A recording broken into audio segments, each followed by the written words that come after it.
Praise the Lord. സ്നേഹമുള്ളവരെ, യേശു നേടിത്തന്ന രക്ഷ നാം സ്വന്തമാക്കിയോ? അതിനായിട്ട് നാം എന്താണ് ചെയ്യേണ്ടത്? നമ്മളിൽ മാറ്റങ്ങൾ എന്താണ് വരുത്തേണ്ടത്? ഈ വിഷയത്തെക്കുറിച്ചാണ് നാം ഇന്ന് ചിന്തിക്കുന്നത്. നമ്മുടെ ജീവിതത്തിലെ ഏറ്റവും പ്രധാനപ്പെട്ടൊരു ചോദ്യമാണ് നമ്മുടെ മരണശേഷം എന്ത് എന്ന്. ഹെബ്രായർ 9:27 തിരുവചനം പറയുന്നു, മനുഷ്യൻ ഒരു പ്രാവശ്യം മരിക്കണം, അതിനുശേഷം വിധി എന്ന് നിശ്ചയിക്കപ്പെട്ടിരിക്കുന്നു. അപ്പോൾ വിധിയിൽ നിന്ന് രക്ഷപ്പെടാൻ മതങ്ങൾ പല രീതികൾ പറഞ്ഞു തരുന്നുണ്ട്. സൽപ്രവർത്തികൾ ചെയ്താൽ മോക്ഷം പ്രാപിക്കാമെന്ന് ചിന്തിക്കുന്ന ധാരാളം പേരുണ്ട്. എന്നാൽ ചിലർ വിശ്വസിക്കുന്നത് ഈ ഭൂമിയിലെ ജീവിതം കൊണ്ട് എല്ലാം അവസാനിച്ചു എന്നാണ്. എന്നാൽ തിരുവചനം എന്താണ് പറയുന്നത് എന്നാണ് നാം ശ്രദ്ധിക്കേണ്ടത്. നമ്മുടെ പൗരത്വം സ്വർഗത്തിലാണ്. യേശു തൻ്റെ രണ്ടാമത്തെ ആഗമനത്തിൽ നമ്മെയും കൂട്ടിക്കൊണ്ട് പിതാവിൻ്റെ പക്കലേക്ക് പോകും എന്ന് യേശു തന്നെ പറഞ്ഞിട്ടുണ്ട്. യോഹന്നാൻ 14:1-3-4 തിരുവചനങ്ങൾ അതാണ് വ്യക്തമാക്കുന്നത്. യേശു ശിഷ്യന്മാരോട് പറയുകയാണ്, നിങ്ങളുടെ ഹൃദയം അസ്വസ്ഥമാകേണ്ട, ദൈവത്തിൽ വിശ്വസിക്കുവിൻ, എന്നിലും വിശ്വസിക്കുവിൻ. എൻ്റെ പിതാവിൻ്റെ ഭവനത്തിൽ അനേകം വാസസ്ഥലങ്ങളുണ്ട്. ഇല്ലായിരുന്നെങ്കിൽ നിങ്ങൾക്ക് ഭവനമൊരുക്കാൻ ഞാൻ പോകുന്നു എന്ന് ഞാൻ പറയുമായിരുന്നു. ഞാൻ പോയി നിങ്ങൾക്ക് സ്ഥലമൊരുക്കി കഴിയുമ്പോൾ ഞാൻ ആയിരിക്കുന്നിടത്ത് നിങ്ങളും ആയിരിക്കേണ്ടതിന് ഞാൻ വീണ്ടും വന്ന് നിങ്ങളെയും കൂട്ടിക്കൊണ്ടുപോകും. അപ്പോൾ നമുക്ക് മരണത്തിന് ശേഷം ഒരു ജീവിതമുണ്ടെന്നും അത് പിതാവിനോടൊത്ത് സ്വർഗത്തിലെ ജീവിതമാണെന്നും യേശുനാഥൻ നമ്മെ പഠിപ്പിക്കുകയാണ്.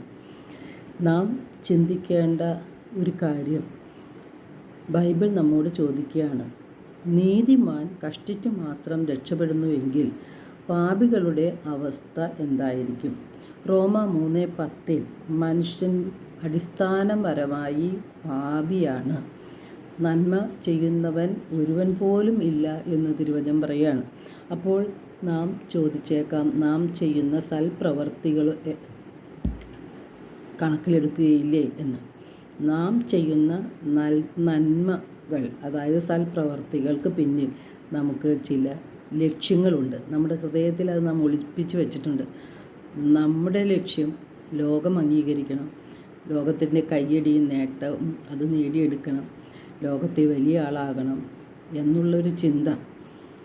അല്ലെങ്കിൽ ഞാനിതെല്ലാം ചെയ്യുന്നത് എൻ്റെ കഴിവ് കൊണ്ടാണ്, ഇങ്ങനെയുള്ള അഹങ്കാരം നമ്മുടെ മനസ്സിൽ വെച്ചുകൊണ്ടാണ് എല്ലാവരും അല്ലെങ്കിലും കൂടുതൽ പേരും സൽപ്രവർത്തികൾ ചെയ്തുകൊണ്ട് ഭൂമിയിൽ ജീവിക്കുന്നത്. അപ്പോൾ ദൈവം അതിനെ കണക്കാക്കുന്നത് മലിന വസ്ത്രമായിട്ടാണ്. അതുപോലെ മാത്രമേ യേശു അതിനെ സ്വീകരിക്കുന്നുള്ളൂ. 100% കളങ്കരഹിതമായ ഹൃദയമുള്ളവർക്ക് മാത്രമാണ് ആത്മാവിൻ്റെ നിത്യത അഥവാ രക്ഷ പ്രാപിക്കാൻ സാധിക്കുകയുള്ളൂ. നമ്മുടെ രക്ഷ യേശുവിലൂടെയാണ് നാം നേടിയെടുക്കുന്നത്. മനുഷ്യ മക്കളെ രക്ഷിക്കുവാനായിട്ട് പിതാവായ ദൈവം തൻ്റെ പുത്രനെ ഈ ലോകത്തിലേക്ക് അയച്ചു. നാം ആദ്യമായി പിതാവായ ദൈവത്തിനാണ് നന്ദി അർപ്പിക്കേണ്ടത്.